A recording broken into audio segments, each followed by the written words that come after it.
menjadi seorang koruptor? Bagian pertanggungjawaban moral. Saya mau minta klarifikasi, ini tanggung jawab siapa? Bapak malu nggak sih? Apakah saya dengar permintaan maaf yang Kalian ini hantu, harus seram. Nggak bisa kalau cuma modal jelek. Kenapa bahasa Inggris cuma ada perfect tense? Karena orang-orang Inggris sempurna. Salah. Ya. Karena Ini buat bantal biasanya. perfect person cuman kamu. Biasanya kalau kayak gini, yang dicek sekitar leher. Leher, bukan salah bantal ini lu. Bener-bener ngerasa deg-degan ya, nggak bisa tidur gue semalam. Ternyata gue belum nyalain AC. Agak lain dinyatakan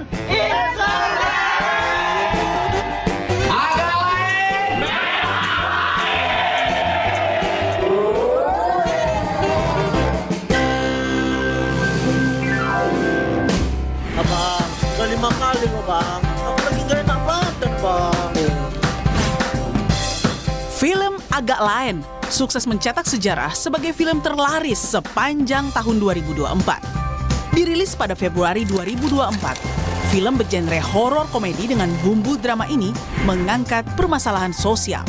Salah satunya tentang calo yang meminta uang pelicin dari calon pekerja yang ingin masuk dalam sebuah institusi. Tak hanya itu, film Agak Lain juga menyoroti masalah seorang penjudi yang terlilit utang hingga tak bisa membayar.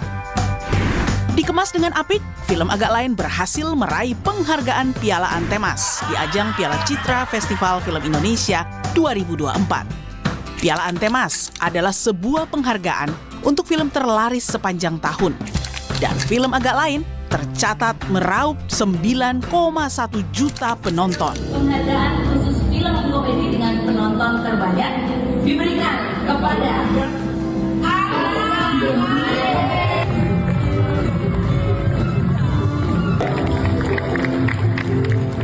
Agak Lain dapat 2 nominasi dan kita lihat nanti kita akan membawa pulang berapa film. Dan saya juga mau mengucapkan terima kasih untuk semua petugas karcis bioskop yang sudah menyokong lebih dari 9 juta tiket. Ya, tanpa kalian penontonnya di luar.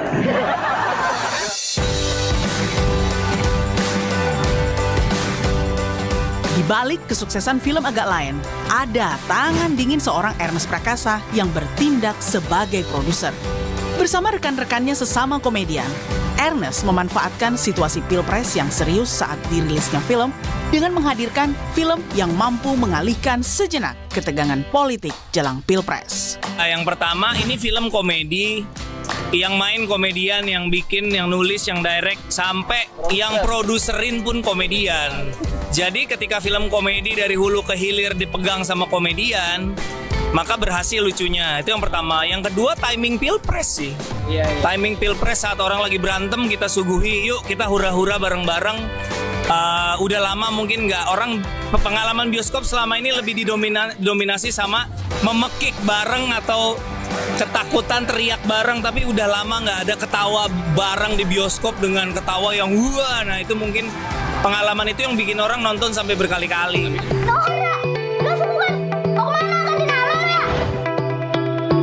Erwin mau nurusin toko Wild Traktir Pizza.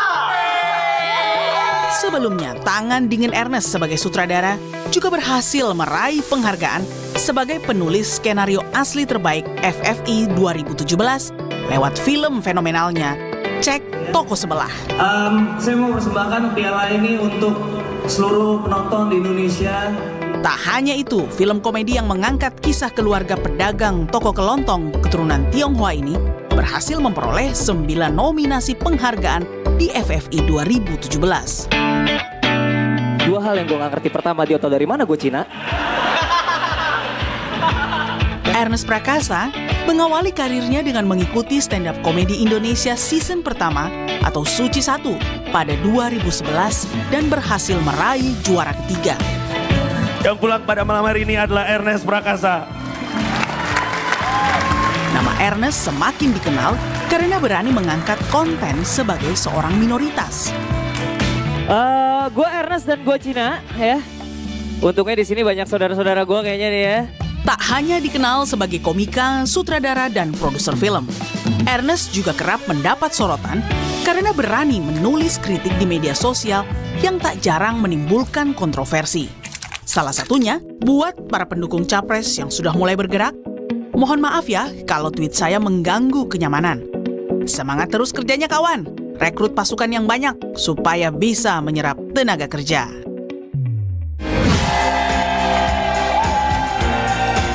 Berpikir kritis dan memiliki subjektivitas menjadi gaya Ernest dalam bermedia sosial. Hal ini pula yang menjadi inspirasi yang ia tuangkan dalam puluhan karya film yang dibuatnya. Rosi episode Natal 2024 memilih seseorang. Ia bisa dibilang keluarga besar Suci, stand-up komedi Indonesia Kompas TV. Karena ia jadi juara ketiga Suci season 1 di tahun 2011. Kini sang komika telah melebarkan sayap jadi filmmaker atau sineas. Tahun ini film yang diproduserinya berjudul Agak Lain berhasil mencatat sejarah sebagai film terlaris sepanjang tahun 2024. Ernest Prakasa. Karo sih, selamat siang. Tayangnya jam berapa sih? Ini main selamat siang aja. Nggak apa-apa. Nes, gimana kabar? Baik? Baik, tegang ya. Ini kalau berhadapan gini kayak lagi berasa diadili. Takut salah ngomong saya. Diadili enggak. Saya ngadep sana aja boleh nggak sih? Nggak boleh. Soal diadili untuk melihat berapa yang kamu dapatkan dari film Agak Lain. Wow, langsung buka mutasi rekening saya di sini. Selamat Natal dulu, Nes. Merry Christmas, hijau merah ya. Hijau merah, tinggal topi Santa Claus. Iya. Biasanya ngapain rencana Natal tahun ini? Natal tuh biasanya buat kami tidak punya ritual khusus sih. Karena kalau di keluarga biasanya Imlek yang heboh. Kalau Imlek tuh kumpul ya, mungkin di keluarga Kristen di Indonesia banyak yang merayakan kumpul-kumpul pada saat Natal. Di aku dari kecil emang kumpulnya waktu Imlek. Jadi Natal paling ya ibadah, habis itu ya udah biasa aja. Semua dirayakannya di dalam hati.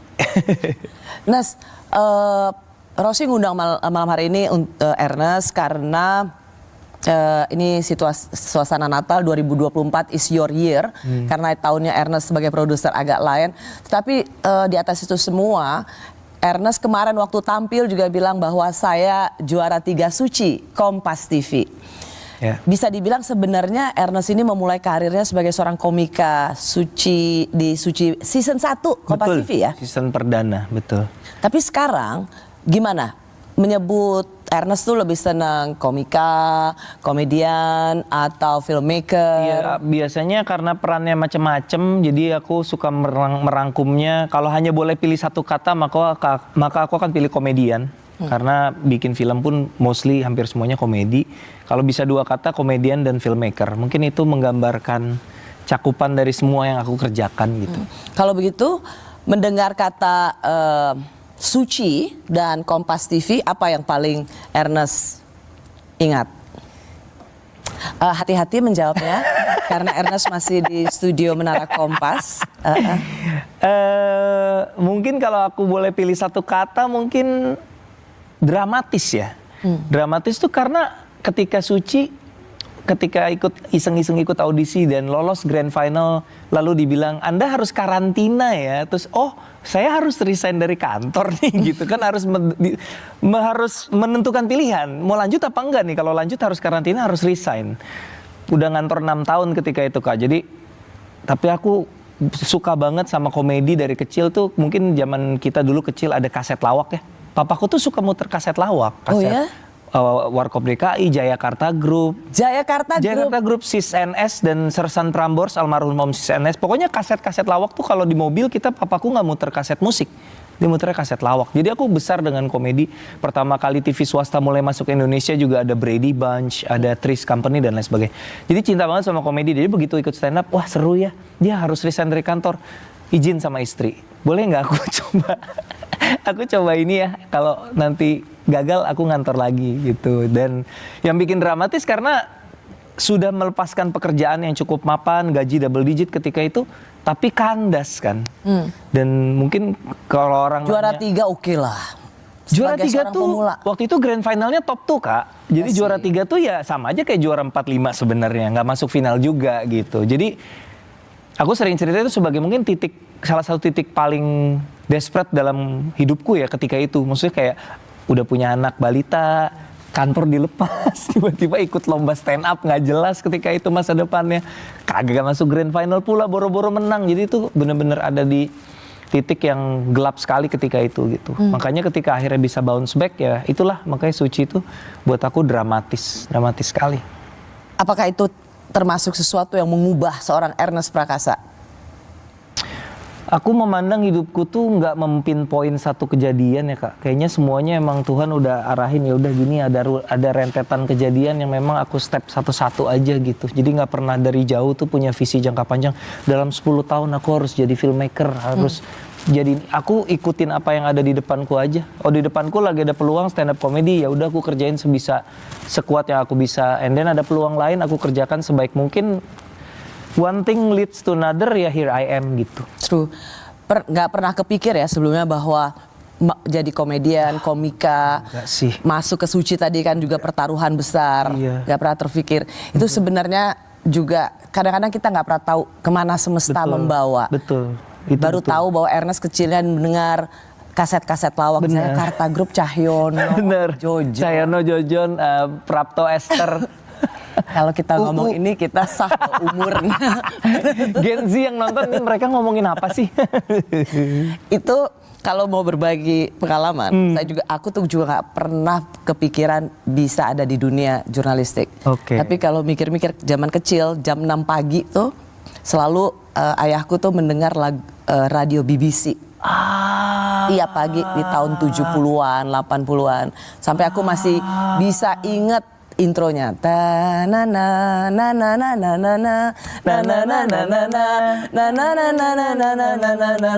Papaku suka denger itu malam. Ada malam, ada siaran malam dari London. Jam 9 atau jam 10 malam papaku suka denger, makanya aku familiar sama jinglenya. Kenapa kan nggak jadi wartawan?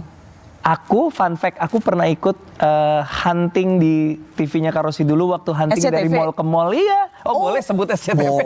Dari tadi nyensor, main disebut aja sama dia. Oke. Liputan 6. Ini yang nyari presenter berita. Iya, Liputan 6. Di mall-mall aku pernah ikut. Serius? Pernah ikut tahun sekali. berapa? Waktu itu salah satu jurinya Bang Fajrul. Fajrul siapa? Fajrul Rahman pernah di SCTV kan? Presenter. Enggak. Tidak ada nama itu. Agak lain kau. Fajrul yang politisi itu. Dia aktivis. Pernah jadi presenter dong Kak, news. Enggak ada, tahun berapa? Ya udah diedit aja ya teman-teman ya. Enggak, jangan diedit. Tolong dikasih. Pokoknya ada, pokoknya. Enggak ada. Pokoknya aku datang ke. Oke, tahun berapa tuh? Coba dong googling dong Bang Fajrul pernah jadi newscaster nggak?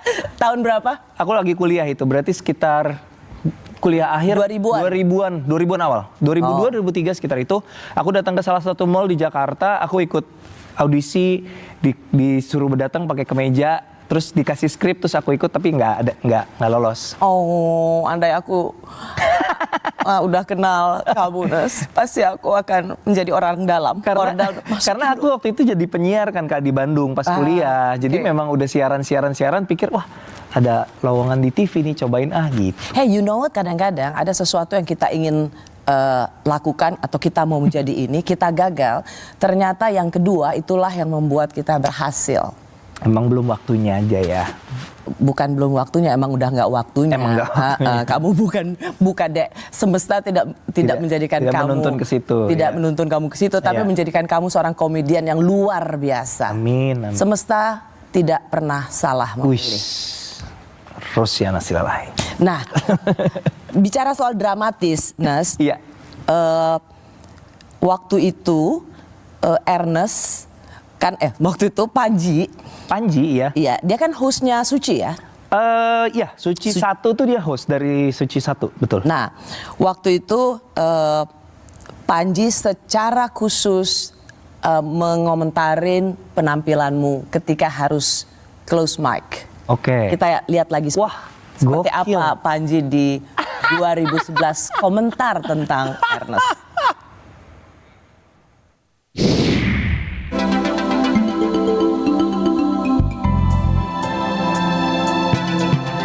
Yang pulang pada malam hari ini adalah Ernest Prakasa. Sebelum Ernest Prakasa close mic, saya mau bilang, dan ini bukan sekedar isapan jempol, bukan bicara kecap, tapi Ernest Prakasa dengan keberaniannya, dengan subjektivitasnya, dengan heroik telah menjadi pahlawan bagi orang-orang di Indonesia yang mungkin dalam satu masa merasa tertekan. Hari ini berdirilah dengan bangga karena Ernest Prakasa. Emang cocok jadi jubir dia. Emang dia dia tuh salah satu orator paling jago yang saya kenal sih. Jadi kalau dia bilang gue tuh jago ngomong, emang jago dia ngomong. Ketika He's so good with words. Panji ngomong gitu, tapi jujur. Iya. Waktu itu merasa ini gak sih wow. Itu momen blank, I don't remember anything. Itu kan bayangin ya, perjuangannya semua kandas, tiba-tiba yang close mic Ernest Prakasa itu udah di kuping udah gak denger apa-apa itu. Baru oh iya pernah ada momen itu ya gitu, udah. Jujur gak inget sih, jujur. Pas lihat lagi baru oh iya pernah Panji pernah ngomong gitu. Baik juga dia ya. Iya, dia memang pers. Menjadi pahlawan berat banget labelnya ya. Bagi orang-orang yang mungkin pada masa itu tertekan. Itu kredit yang luar biasa loh. Iya, memang lebay si Panji itu. Terlalu lah, Ji, kira-kira lah Ji. Beban udah kayak saya berasa jadi pahlawan apa enggak lah. Maksudnya ya mungkin ngasih lihat kalau yang lucu tuh gini sebenarnya, aku tuh banyak ketika itu ya, tahun-tahun awal jadi stand up tuh banyak sekali orang yang berpersepsi nanya, media terutama, nanya hal yang sama. Orang-orang Cina tuh nggak apa-apa ya lu jadiin bahan. Justru terbalik, ada representasi, justru mereka happy, ada yang ngomongin di panggung, ada yang berbagi, iya gue juga ngalamin tuh semua yang dialamin gitu. Jadi untuk ngasih ngasih ruang bercerita dan semoga ya encouraging untuk seniman-seniman atau komedian minoritas lain untuk lebih banyak berbicara, karena kan sebenarnya yang membuat kita tersekat tuh kan stereotip ya kayak. Stereotip itu kan karena kita tidak mengenal gitu. Kita hanya mengenal melalui random sampling dari atribut-atribut yang kita tahu lah gitu. Tapi kalau kita dengar lebih banyak, niscaya stereotip itu bisa terkikis. Kita nggak mengasosiasikan etnis tertentu dengan karakteristik tertentu. Nas 2011 waktu di Suci itu bisa dibilang Ernest adalah orang yang pertama kali berani bergurau, meledek diri sendiri sebagai seorang Tionghoa atau Cina gitu. Ya. Itulah makanya tadi Ernest bilang kan, ada yang ngomong lu nggak apa-apa tuh orang Cina digitu-gituin gitu. 2011 itu kita masih ngomongin dia Cina loh. Dia masih gitu kan. Tapi you brought up into the stage, membawa omongan tentang Cina tuh di atas panggung dengan ribuan penonton. I didn't think it was gonna be that big of a deal, to be honest. Jadi tidak melangkah ke panggung dengan heroisme bahwa lihat saya sedang berjuang buat minoritas, jujur enggak sih Kak. Jadi kayak lebih, kan kita diajarin untuk ketika awal-awal stand up, Om Indro, terus Radit yang memang pernah belajar stand up formal ya di Australia, dia mereka mengajarkan kita untuk jujur, untuk cerita apa yang memang keresahan dari dalam hati tentang diri kita sendiri ya, yang keluarnya itu gitu, tentang dibully, dicina-cinain. Nah ternyata itu menjadi sesuatu yang dianggap sebagai sesuatu yang heroik atau sesuatu yang berani. Padahal dari sudut pandangku ya itu hal yang paling aku bisa omongin ya itu gitu, yang paling jujur dan paling personal gitu. Termasuk Ernest adalah orang yang memulai dengan ya Cina gitu, bukan dengan menghaluskan Tionghoa. Iya, karena aku merasa kata itu seharusnya tidak dibebankan begitu banyak beban dalam satu kata gitu. Kayak memang kata Cina itu pernah punya konotasi yang begitu mengerikan di masa lalu, tapi buat aku pribadi kita mau pelihara sampai kapan luka ini gitu. Kalau kita mau move on, kita mau kikis pelan-pelan, lukanya mau kita sembuhkan pelan-pelan, ya mungkin salah satunya, I could be wrong, salah satunya dengan ya menormalisasi aja gitu ya. Cina Batak ya Batak, Cina ya Cina, Sunda ya Sunda gitu. Dan sekarang anak-anak di sosial media juga biasa ya. Oh Cindo, Cina Jakarta Selatan, Cindo, Cina Jaksel. Ya. So terima kasih sebenarnya untuk Ernest. Menurutku sih Ernest termasuk yang memulai itu dan berani membicarakan itu dengan tertawa, bangga, sekaligus meledek diri sendiri. Dan itulah esensi dari berkomunikasi. Aku tuh selalu bangga atau kagum dengan komedian. Karena bagiku mereka adalah sesungguhnya orang-orang cerdas. Kami kembali saat lagi.